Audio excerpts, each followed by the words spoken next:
श्री गोपाळ कृष्ण भगवान की जय। लीळा नंबर 25, कोलाचा दृष्टांताचे निरूपण। रामदेव सर्वज्ञांच्या दर्शनाला आले। मग एके दिवशी सर्वज्ञांनी त्यांना रागावून शिकवण दिली। मग रामदेव म्हणाले, जी जी सर्वज्ञांच्या दर्शनाला आल्यावर सर्वज्ञ रागवतात व शिकवण देत असतात, परंतु शिष्याचा मान सन्मान कधीच करीत नाहीत।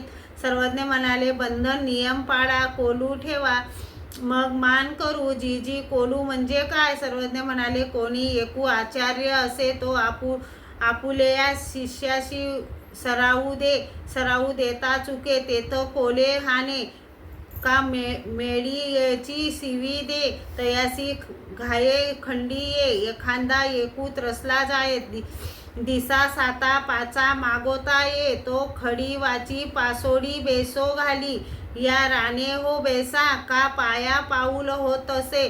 तसे सर्वज्ञांजवळ असताना शारीरिक मानसिक दुःख सहन करून ते आज्ञेप्रमाणे वागतात, ते ईश्वराच्या पदाला योग्य होतात।